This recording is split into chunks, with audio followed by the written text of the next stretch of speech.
Hello friends, welcome to Codes Laboratory.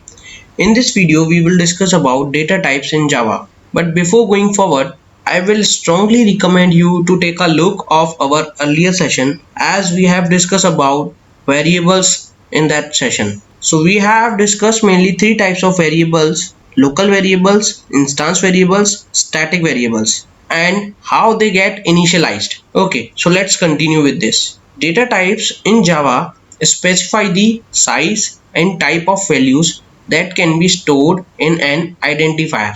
Let's try to understand this. Data types, it means whenever you create any variable, you give the data types to that variable. Like what would be the nature of that variable? It can be int, it can be boolean, it can be string. So let's discuss in details. So mainly we are having two types of data types in Java. First is primitive types, another is non-primitive data types. So let's discuss primitive data types in details. So it has been subcategorized into four categories. First is integer. In this category we are having four data types: byte, short, int, long, and these all integer data types can be used to store the numbers. Next we are having floating point data types. In this we are having two types of data types.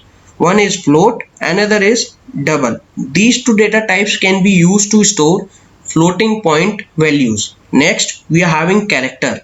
So in this category we are having char data type, which can be used to store Unicode values and single character. Next we are having boolean. In this data type we can store only true or false. After understanding all this, you must have got some question in your mind why we are having four types of data types in the category of integer. So to understand this, we will have to proceed further.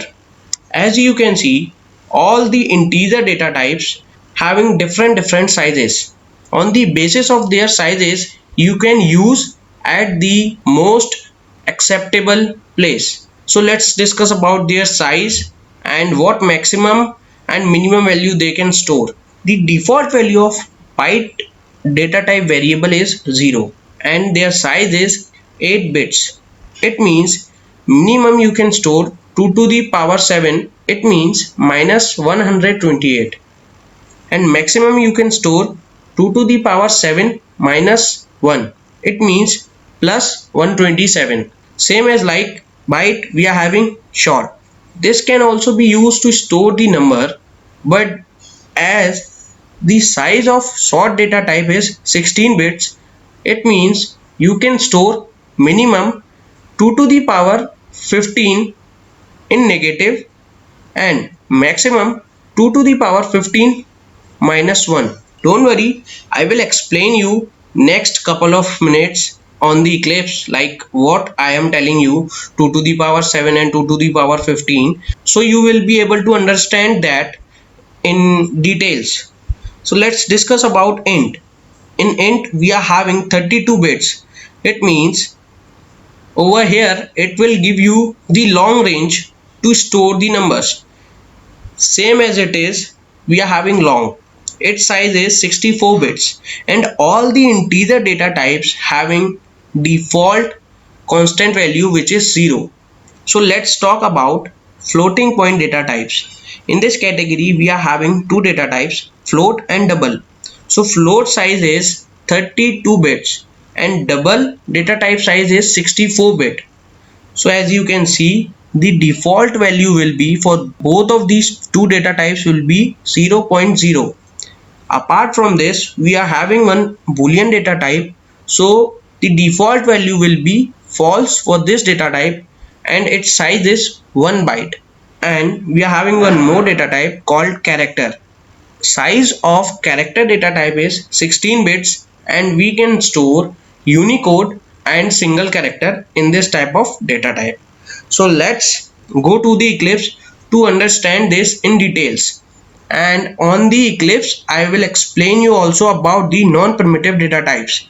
Let's just go through the names what we have written in non-primitive data types categories like classes, interfaces, arrays, and strings. So I will explain you this on Eclipse. Okay, so the last times variables example has been open. Let's close all of them and let's create one new class in basics of Java package, and we will name the class data type example.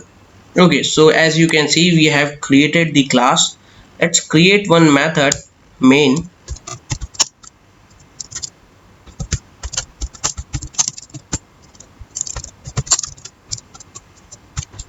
and let's try to create all those primitive data types in this class. So I will create them as a instance variables.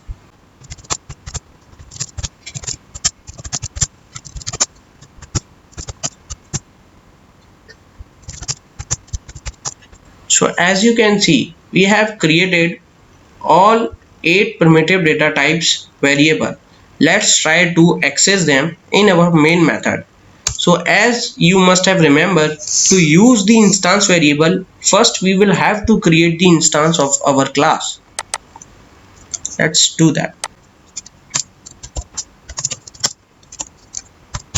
Okay, now I want to show you the default values of all these data types. So to do that, we will have to print each and every data type with respective of their object.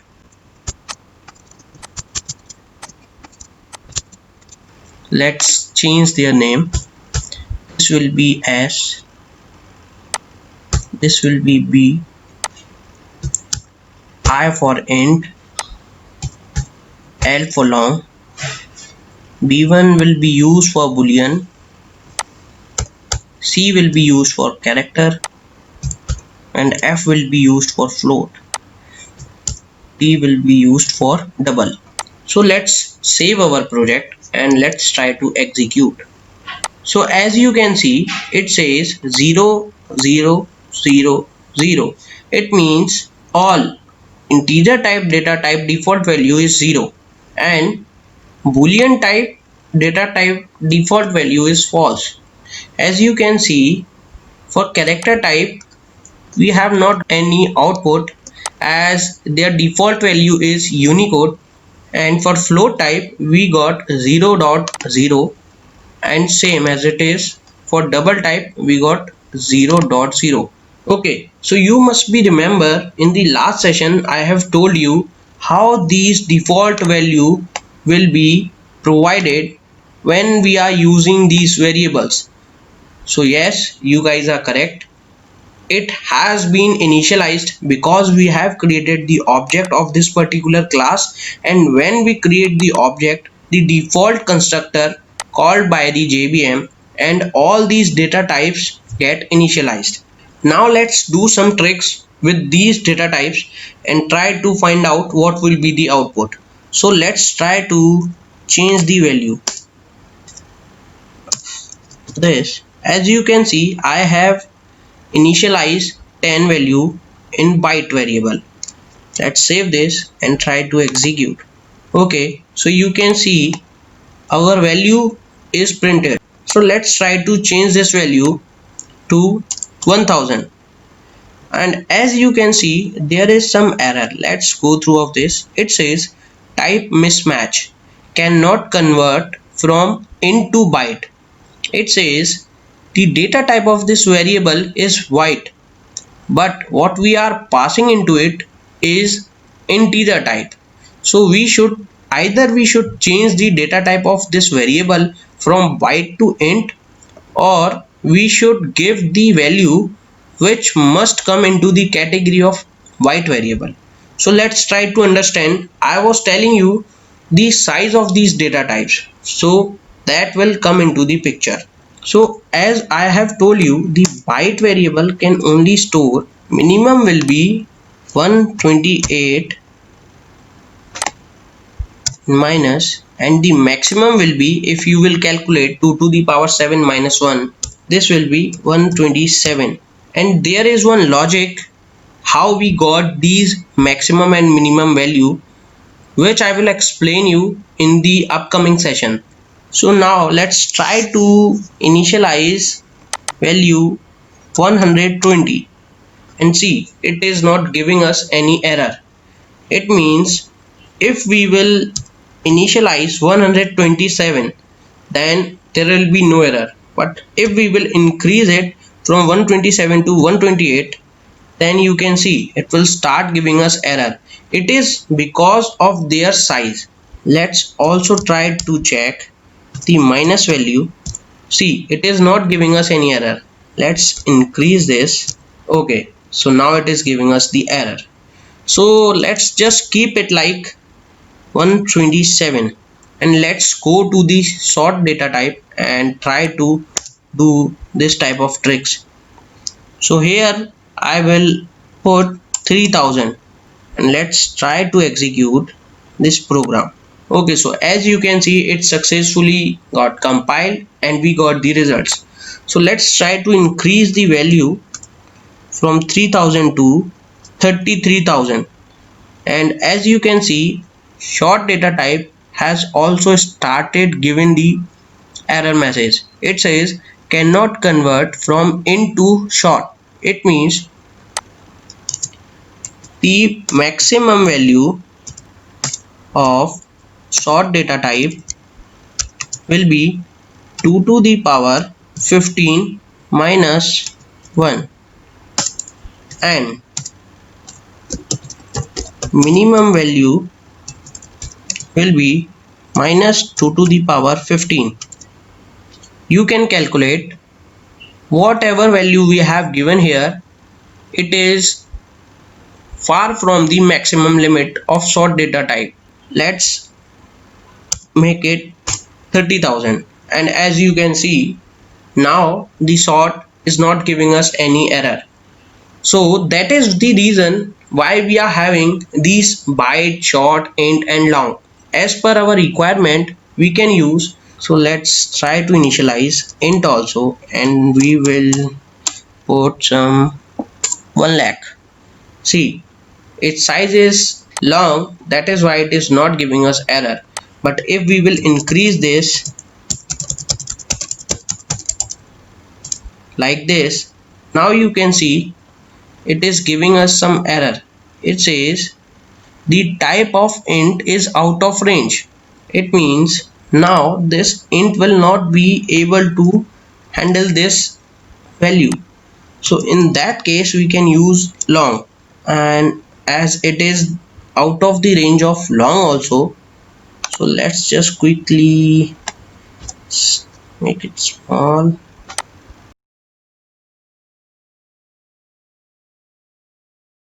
Now the int and long type is not giving us any error. Let's try to execute our program. Okay, it seems like working fine, and let me give you, let's just initialize the boolean data types from false to true, and let's also try to initialize the character a. So if you want to initialize the character variable, you just need to give a single character in single quotes. So let's try to initialize float variable, and we will save floating point value in this. This F stands for float.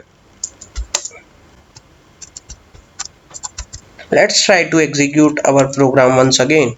So as you can see, we got all the results, but here is one trick which is we will apply on character. So if you will give the value 88 to character data type, save this and execute, and let's see what character says. It says capital X.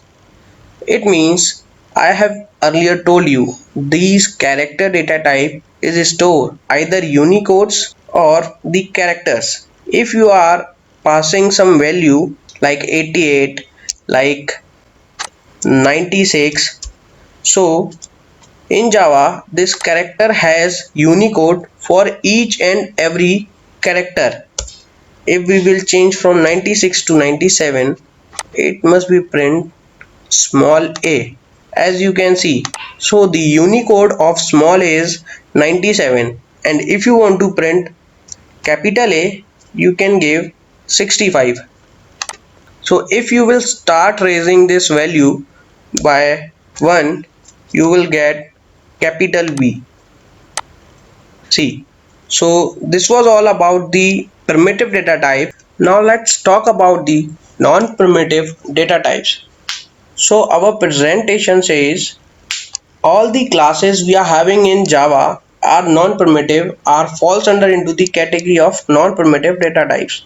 And same as it is, all the interfaces are also falls under into the category of non-primitive data types. So let me give you an example, and to understand that, let's go to the Eclipse. Okay, so here as you can see, this is our class name, and for this class we have created one object. If you will try to find the data type of this object, then you will find the name of this class, as we have created the object to use our instance variable of data type example class. It means at this place this class will also behave as one data types, and same as it is, all the interfaces will also be non-primitive data types. If you do not understand non-primitive data types, just don't worry, in the upcoming sessions we'll be explaining this in details. But for now, to explain this more, let's try to create an object of string class